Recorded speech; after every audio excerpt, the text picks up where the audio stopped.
Well, it depends on how you're rating the Bills. And if they had a quarterback I trusted, I think they'd be a very good football team. And I understand today we're going to get right back to where we were in September, the insane discussion of Josh Allen. Is he great? No, he's not. You know how I know? Because I watched football in October and November. What? Hello everyone, welcome back to Into Sports. I'm your host Evan, and today I'm going to tell you why Josh Allen, the Bills quarterback, contrary to what we saw in the opening, has joined the elite quarterback club. And I hear, whether it's announcers when I'm watching a Bills game or people on TV in general say, when they're talking about Josh Allen, well, he's super talented, but what? People think there's a catch with Josh Allen. Almost like he's too good to be true. Almost like you can't have that kind of caliber arm strength with good accuracy, for example. But I'm here to tell you there is no catch. And he's probably even better than you think. Okay. Well, Evan, what makes Josh Allen all this and all that? Well, the quarterback position is changing, first of all. Not towards running quarterbacks, but towards quarterbacks who extend plays. When there's nothing open, the offense doesn't deliver completion, these guys move around, buy time, and make a throw off schedule. And that very aspect of the quarterback position is what separates Aaron Rodgers from Tom Brady. And right now, it's separating the elite quarterbacks like Josh Allen from the middling quarterbacks. So here are my elite quarterbacks: Patrick Mahomes, Aaron Rodgers, Russell Wilson, Deshaun Watson, absolutely, and I go with Josh Allen in there. Now, what do these guys all have in common? This isn't necessarily the criteria you need to be an elite quarterback, but generally, these are what elite quarterbacks have. First of all, they elevate their offenses by making plays on their own. When there's nothing there, they make something happen. Second of all, there's no major flaws, no exploitable weaknesses. Third thing, these guys can move around, avoid a sack, buy time in the pocket, or when there's a 3rd and 3, the defense plays man, they turn their back, you scramble, get 5 yards, get that first down.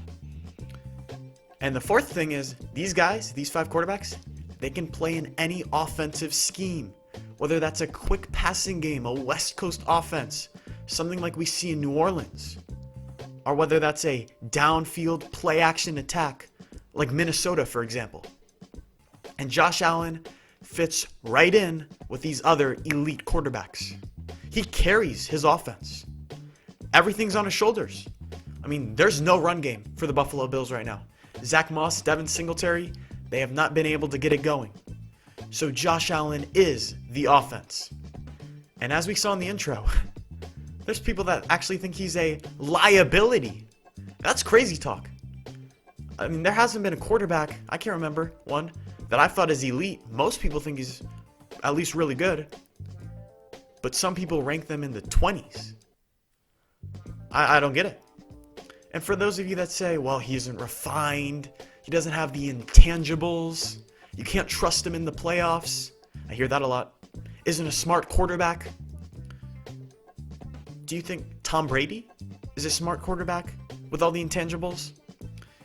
Because right now the Bills' offense is a variant of Tom Brady's New England offense. A little bit different, but mainly similar. Bills offensive coordinator Brian Daboll was with Brady in New England for a lot of his Super Bowls. They run 3 to 4 wide receiver sets. They spread it out. That was what Tom Brady did in New England, and now that's what Josh Allen is doing. That same system, those same reads, full field reads, finding the 2nd, 3rd, 4th read, and making a throw to them. And Josh Allen's a guy that, yeah, he had turnover problems in the past, but he's cleaned it up. And this Josh Allen offense doesn't have all the easy completions that Tom Brady's offense had in New England. The degree of difficulty on his throws is off the charts. There's not a lot of easy stuff, not a lot of 5-yard stop routes, not a lot of screen passes that inflate the quarterback's stats. And this is what makes Josh Allen special.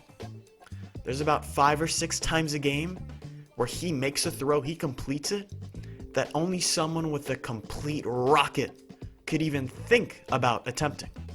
I'm talking about a tight window, not only a downfield throw, but maybe across the field.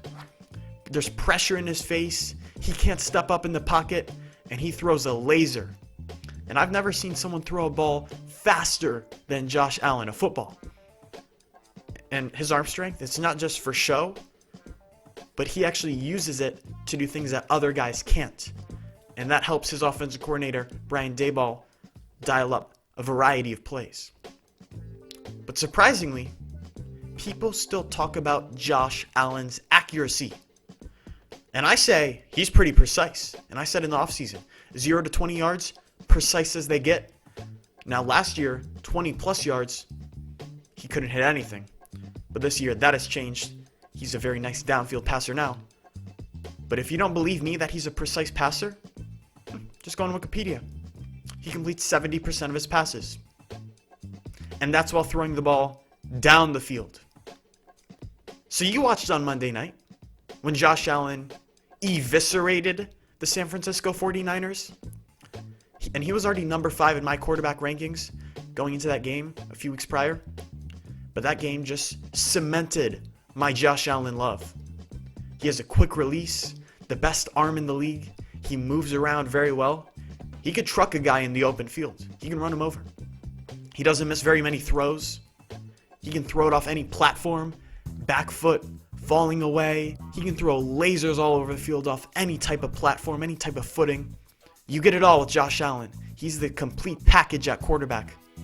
And he has put the Bills into Super Bowl contention and sprung himself into the class of the elite quarterbacks.